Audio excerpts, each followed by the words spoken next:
then they all went and watched the exam. I was like, no, you already said you did. Alright. Okay. Alright. Hey. Alright, so real quick here, we're gonna be reviewing the rational expressions. It's the last day of this today.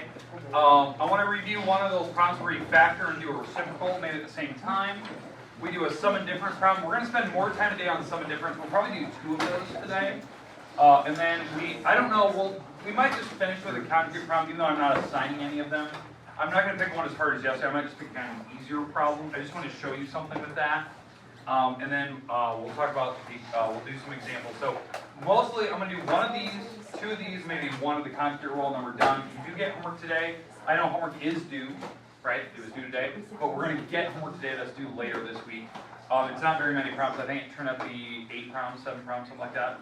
But all it is one of these, not conjugate. I'm not going to assign one of those. I just wanted to show you those yesterday because it would be a disservice if I never showed you something you're going to see in Calc 1. So I want to show you that. Okay. But today we need to go through a couple other things. So a lot of you have books. This is great. So if somebody wants to turn to page 60, what are we on? 70 something? 79. Somebody turn to page 79. All right. Mark, any of the problems over here, 17 through 32, one of those are random. Okay. All right, hey, so this problem, I'd like you to have these down, because remember, you're going to want to see examples before you actually get homework. So here's your first one, so fire away. X squared minus 25 over 2x minus 2 divided by x squared plus 10x plus 25 over x squared plus 4x minus 5. All right, so perfect. So on this particular problem, what we need to do is it asks us to simplify the problem, so fine. We'll go through the rules of factoring and then canceling things out. So remember, you're not just allowed to cross things out, you have to factor it apart, then you can cross out the parentheses, keep that in mind, if it's factorable. And I also want to know what the domain is. So the domain is like all real numbers except for certain problems on the denominator. Well, to figure out what the exceptions are, you do need to factor first before I start flipping things over and canceling stuff out. So I'm going to factor this top part. This is a difference of squares on the top, because there's 2 things, and it's a difference of squares, so plus minus, x and x, 5 and 5. That's what makes the 25 there. On the bottom here, it's just a common factor. They just had a 2. So when I factor out the 2 down here, that's an x minus 1. There's a full 2 from both. That's how you do common factors. You do have to remember to leave the parenthesis behind it. I had somebody yesterday that they were just taking out the common factor and they forgot the parenthesis behind. Like, that's a major part of it. Then we have the division symbol, which I'm going to leave for right now because I do want to know what the domain is. Factoring the top up here, this is a trinomial, and I believe it's actually a perfect trinomial square. It's like the same parentheses, plus plus, 5 and 5, x and x. So there's actually 2 of those. And I know some people like they condense these and they just put like the x plus 5 and they put like a little power 2 on it. I don't really care about that. Down here I have x plus 5 and x minus 1, because that's how you do the trinomial. So I get the 4 in the middle, positive 4 in the middle. Okay, at this point, now we can rattle off what some of the domains are, like the exceptions to the problems. So I look at the bottom and I see if there's any like single variables by themselves, and then I look for, is there anything that is in a parenthesis? So domain is all real numbers except +1 and -5. Yeah, +1 or -5 so far. These are the problems that are on the bottom, because again, I'm looking at the denominator. What would make these 0? Because if any of these parentheses are 0, or if there's a number I can plug in there that would make them 0, you can't divide by 0. So that would be a problem. Now I know we still have to keep going and things are going to cross out, but we have to keep a tab of what's on the bottom each step of this thing, because certain things will move to the bottom, will have new stuff. Like for instance, the next rule on this problem is to change this to multiplication after we factored it. Because technically it has to be multiplied before you can cancel stuff out. So over here I have the x plus 5, I have the x minus 5, I have the 2, the x minus 1, and then behind it, once we switch this to multiplication, this fraction over here actually flipped over. Now I know if you want to make this like x plus 5 to the power 2, you can do that. I don't really care. It's as long as you know what that means, this is the expanded form of it, I'm fine. Okay, we're good with that. Now, was there anything new that was on the bottom now? No. Just -5, we already had that one accounted for. So far so good, we don't have anything we need to worry about.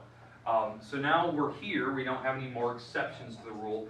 Now I can start to look, is there anything that would cancel? I always try to look top and bottom first, and so these definitely cancel, top, bottom, first on both fractions. Then once you're done with that, then we'll go diagonally. So x plus 5, x plus 5, x minus 1, x minus 1, and I think that's it. And so my final answer here, if we go straight across, is the x minus 5 on the top and the 2 on the bottom. And that's my final answer. That is the simplified version of this rational expression. But when you look at the domain, we did have originally 2 numbers we couldn't use. We could not use -5 and we could not use +1. That is still true. You could not use that on the original problem. Now I know that when we look at the final answer, there's nothing on the denominator anymore, right? There's nothing down here anymore. But so what happened here is that these were removable. They were both removable because they cancel each other out potentially. So I didn't have to worry about them. I'm not worried about if you know if they're removable or non-removable, but you do have to show me domain today for every single problem, and you have to tell me what the final answer is. So I expect to see on paper like this type of work. That's what I expect to see. So that's why I'm only giving you a couple of them. You have, I think, 2 of the ones with division, like this, 2 of those. And then you have a couple with addition, and then you have somewhere I mix them all together. See if you're paying attention. Okay, questions? Questions on that, right? We do get a proof there, but not yet. Okay, we good? Yeah. All right, let's move on to the second problem. So, Mario, flip page. Pick any of the addition, subtraction problems, really any of these if you want. Try not to pick one that we did maybe yesterday. Okay, so hold on. Okay, so all right, let's move to addition, subtraction problem now. We're going to try to do 2 of these. So, because I want to try to get ones where they don't have a common denominator. Because the one we picked yesterday, the denominators were the same. I'm hoping we get a different one today. Tomorrow? Far away. 3 3 over 2x plus 4 2x plus 4 plus plus 2 2 over over 3x plus 6. 3x plus 6. All right, perfect. All right, so this is good. All right, so the first thing we need to do, it's an addition problem, so it's not multiplication or division. We want to factor the bottoms to see what the denominators are. Factor the tops if you can. The tops won't factor. But the denominator, they have a common factor of 2. I'm going to pull that x equals 2. Over here, 2 on the top. On the bottom, I'm going to pull out a 3, so that's x plus 2. Okay, I think I factored completely. Okay. Now, before you can add across, the numerators, they have to have the same denominator. The denominators are different, okay? So I need to change these fractions before I can add them together. They have to have everything on the bottom that's in individual parentheses. So like every bottom will need an x plus 2, which they already have. Every bottom will need the number 2. And every bottom will need the number 3. Those were all the different parts that I saw that were on the bottoms. Does that make sense? I'm picking every different item. Now if there's multiple items, like let's say one of these had a couple x plus 2's down here, then all of them need a couple of them. You have to pick every common denominator, every different parenthesis you can see. These are the different parentheses. These are actually in parentheses, so they are different. So I had to pick all of those. Does that make sense now? Now, is there anything I basically added to the bottom down here to make this? Is there anything that I introduced to you? The 3, you have to put the 3 on the top as well. So if you introduce a 3, you have to put it on the top as well. So over here, what did I add to the bottom? The 2, you have to put it on the top as well. You have to introduce it to the top. If you change the bottom, you change the top at the same time with whatever you added to it. And those are just being multiplied because I'm multiplying everything together. Okay, at this point, I can now go straight across because now they have the same denominator. So when you go straight across, the denominator won't change. This is the denominator. I know we can like factor or FOIL that all together here in a minute, which is fine. I'm not going to do that yet, or distribute, multiply. But on the top, I'm left with 9 plus 4. right? Because that's the 3 times 3 plus the 2 times 2. Well, that adds to make, what, 13? Yep.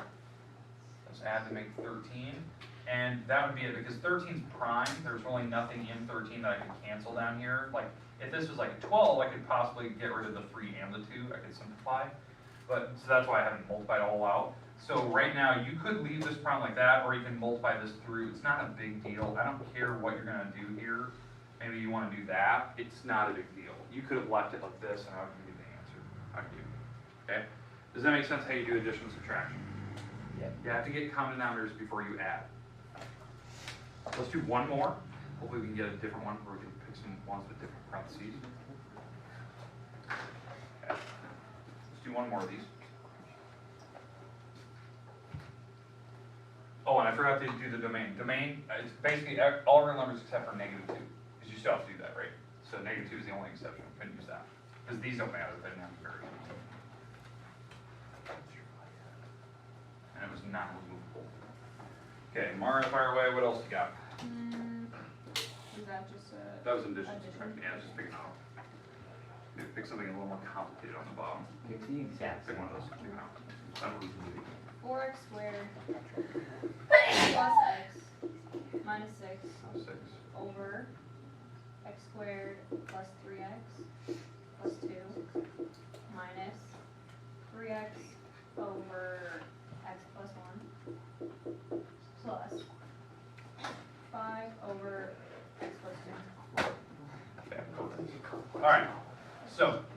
So this particular problem, we have to get common denominators before we can add. We do have exceptions to the denominator, or to the domain. Right now, -1 and -2 are definitely an exception. We can add that to the list.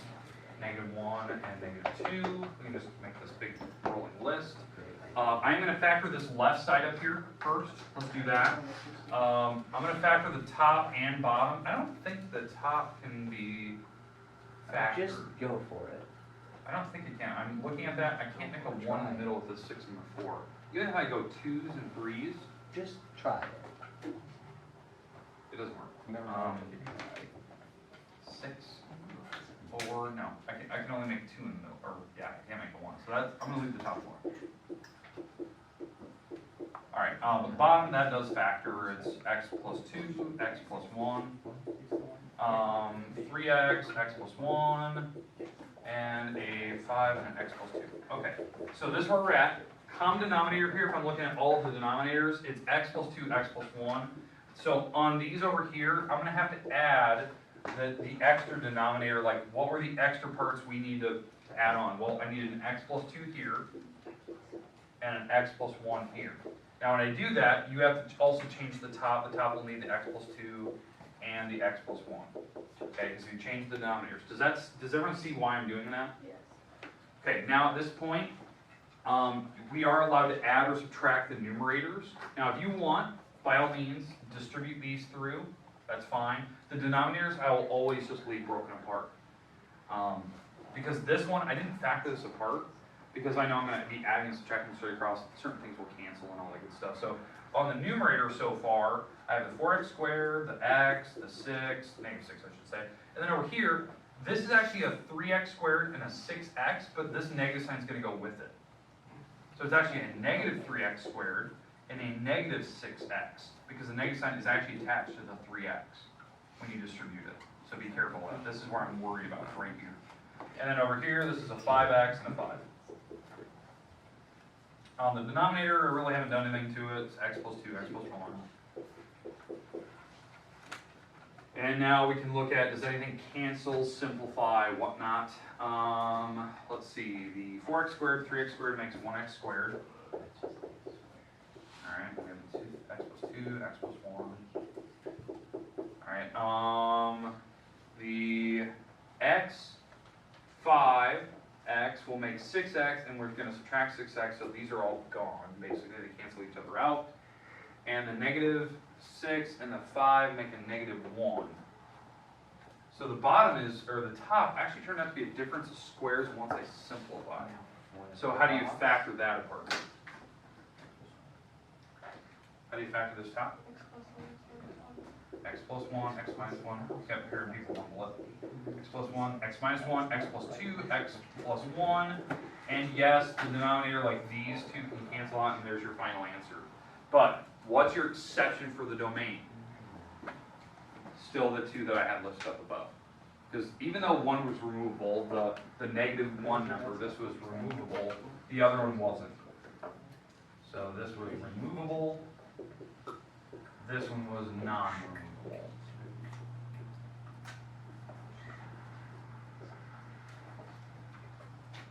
Okay, so those are my two numbers I have, non-removable and a removable. Okay, questions or anything about what I did there? Sorry, I was going really fast.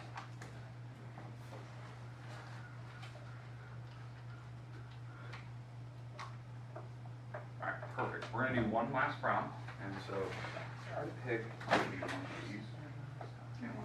Okay, I'll get to it. Hold on a second. Alright, so is everyone getting how to do the domain yet?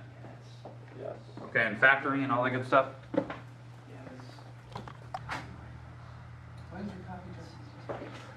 Okay, so I have my language book. let's go through the last problem. This is the absolute last problem today. It's going to be one based kind of on, loosely based on the conjugate rule, where you have fractions over fractions, and I'm going to show you the shortcut, and hopefully we don't pick one that has a bunch of square roots in it. So, Mara, keep in mind, don't pick one with square roots. Alright, so, Mara, start in, you pick whatever one you want. Pick like a number X minus 3, and then a big line, cross bonds. 37. And then x minus 3 over x minus 2. 17. Okay, is that it? Yep. Alright, perfect. 5. Okay, 11. 2. so, here's the idea. Right now, this is what they call irrational expression. It's a true rational expression. It's something over something, and there's even fractions in there. So, on this problem, we know that this right here, since this is a fraction, one of the exceptions is definitely the number positive 2. That's got to be one of the exceptions right now before I even start the problem. Positive 2 has got to be thrown out, because that would make the denominator 0 right here. Now, as we keep going, the actual things that will change in the very end will be, once I simplify this, there'll be more exceptions, because maybe the bottom will like mold into something else. Okay, so that's something to think about. Also, there is another one here. If you want to know what the other one is, like figure out what the other 0 is, you have to set this equal to 0 and actually solve. You could multiply both sides by the x minus 2. So, because you could add this to the other side, maybe this is the best way to look at it. You can add this thing to the other side with a 0. You're going to multiply this to the other side, which turns out to be x squared minus 2x and minus 3. And this actually factors, and why I'm doing this is what the book shows. They show, like, you could, before I even start the problem, I can figure out all the zeros for the denominator right now by factoring. That's x minus 3, x plus 1. So the other exceptions are positive 3 and negative 1. They'll probably show later that these are exceptions. Negative 1. Wait, so do we have to do that? Oh, Negative 1. positive 3. And positive 3. Okay. Do we have to do Positive 3, that? negative 1. So, these will probably show up later once we start doing the math. But if you ever check the back of the book and they're like, they're showing these crazy numbers, like they're showing like a list of like 4 or 5 different numbers that could be exceptions, and you're like, I don't even know how they came up with them. Probably what they have is they just set this equal to 0, and then they just solve, and usually what it comes down to just factoring, when you're just solving the algebra problem. Foil. So, or FOIL, whatever you're gonna do, okay? Alright. But usually these problems will show what those other exceptions are as we mold and we do all these steps. Because I haven't even started the problem yet. I'm just showing you like how you can find zeros right away. Okay, so what you're supposed to do, this is the shortcut. You multiply both top and bottom by whatever the common denominator is. Well, everything has a fraction. Everything technically is a fraction. There's ones in the bottom of everything, except for that one. So your common denominator, we're going to multiply everything by this. Now, why I'm choosing to do that is it makes it easier, and it gets rid of fractions, and then we can simplify from there. But when you do this, you actually do have to FOIL and distribute and all that good stuff. So this thing, I'm going to go first, outer, inner, last up here. So the numerator, if I actually FOIL first, outer, and last, is x squared minus 2x minus 3x, and then plus 6.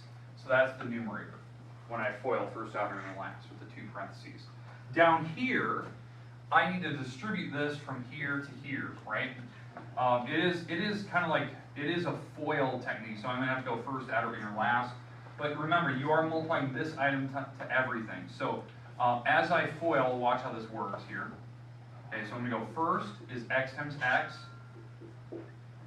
x times a negative 2. Okay, now this item times x,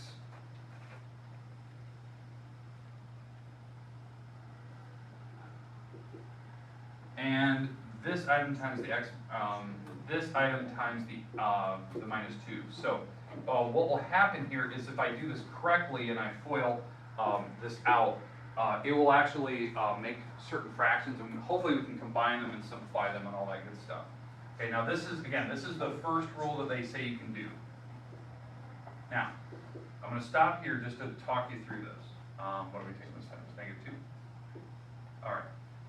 Now, when you look at this, did the denominators go away? Yes. No. No. No. Because look at, if you look at the bottom, because this, by the way, this is the rule that the book shows you you're supposed to do, right? Did the denominator get simpler? No. No. And so, and I always find this weird. That's why I want to show a problem like this. It didn't get easier. And so, like if you follow the book rules, rule after rule after rule, the problem is actually going to get more complicated because you'd have to do it again and then again because the x minus 2 isn't canceling. And so I always find it funny that the book always just sticks with their same pattern. That's how they show it. That problem never gets easier. So here's the trick on this problem. What I do, this is different than what the book would show. So that's why I'm trying to tell you this. Okay. Let's go to this. So my difference here, and this is kind of a shortcut, and I was going to try to talk to you about this yesterday. I actually try to combine and add things together first. So what I mean by that is I would actually try to add these two together. And I would try to add these two together if they're fractions. Right up here, I can't really do anything with that. I know they are fractions, right? This is technically like over the number 1 on the top. So it is combined. But down here, these are actually 2 separate fractions. Do you see that? So my shortcut that I was going to show you this yesterday was that I would actually try to add or subtract these together first. So I would try to get common denominators here. So the common denominator is an x minus 2 times 1. So if I put an x minus 2 over here, I have to multiply the top by x minus 2, right? Because you have to, whatever you do to the bottom, you have to do to the top. Now that I have that, now this combines to one single fraction. This is x times x, which is x squared. X times negative 2 is negative 2x. And then we're going to subtract the 3. And this is all over x minus 2 because that was the common denominator. That was going straight across, subtracting the 2 fractions, just subtracting the tops together, and the bottom is just the x minus 2. Does that make sense? Now, why would I do that? And again, I said earlier, like, I was going to show you, like, the exceptions are coming up and why we do the shortcut. Why I would ever do that is here's the shortcut. Once you get these to single fractions top and single fractions to the bottom, you can do the reciprocal rule we did earlier. Because this is just a fraction divided by a fraction. So even though positive 2 is still one of the roots, one of the domain exceptions, we can flip this over to be this. So instead of dividing by a fraction, I'm going to multiply it by its reciprocal, this. Does that make sense now? Like what I'm doing? Yeah. So I did a reciprocal, and now this problem's easier because this will factor apart. And as I said earlier, like I was going to say, like if you do these steps correctly, your roots will actually show up as we go, which it is happening here. Yes. That when you factor this apart, this is x minus 3, x plus 1, which are new exceptions, which I already said earlier. And then once we're here, you're allowed to see if we can multiply across, but we can also cancel things out. So like up and down, nothing cancels. Diagonally, these are gone. And so what I'm left with is this. This is your final answer on this problem. This is the simplified version of that problem. but it still had roots, right? The x minus 2, or the positive 2 was still a removable discontinuity. This one was still removable because they canceled out, that type of thing. So on a graph, you'd hardly even notice that. Those would be problems where they kind of moved around. But the -1 was definitely a break in the graph. It's discontinuous there because it's still down. Do you agree that the shortcut's easier? Yeah. Okay. I was going to show you that yesterday, but I didn't have enough time. I'm only going to get you through it. But as I was telling you earlier, like the way that I show you it, the roots show up later, like what the new exceptions are in the denominator. If you just follow the simple rule. So my rule is just add and subtract the fractions first to get single fractions, and then you can just do the rule we were doing earlier, the reciprocal rule. It just makes the problem easier. It's easier to manage, so that you know what to flip over and then what the new bottom is. And then you can factor from that. Okay? Alright. Homework today. I'm going to put this on the board. This is due Friday. I didn't give you very many. Alright, here you go. It is page 79, numbers 6, 11, 18, 29, 6, 58, 62, 68, 84. I think it's less than 10, isn't it? It's not. So, I think it's 8 earlier. How much time is left in this class? 7, 8 minutes. So, I'll give you time tomorrow to work on it in class. I'll probably give you the 20 minutes I did yesterday. Now remember, I've been kind of warning people all week. Some point, either tomorrow or Friday, we're having a quiz, just to see roughly where we're at. Because we still have a couple sections left, but it's a pop quiz. But it's one of those things like, I just want to see, do you know the basics of what we've learned so far? Like, I'm testing the waters. Is the first test going to go okay for us? Is it going to be bad? It's a quiz. You know, it's a quiz. You know, it's technically a pop quiz because you don't know what's on it yet. Even though pop quiz is one of the state. I just want to test the water, see what you know. Basics. I'm not going to try to trick you with tricky questions. Do you know basic stuff? How many questions will it be? We're going to try to keep it under 6. Oh, I'm on. Under 6 problems. Let's have a 5 point, bring back the 5. Oh, I'm not going to do it. Good, I love 5. So, alright, so I I want to test the water, see what you know. Monday. Okay, there's your homework. There it is. Nothing like kicking off a week with No, a 5 pointers literally make your grade. Nothing like getting that D plus on a 5 pointer. Okay, hey, if you haven't turned in your page 55, do that. Or getting a B because you forgot to put your negatives and make positive. Or just give an F because you didn't. Or we can put your name on, you got 1 out of 5. That happens.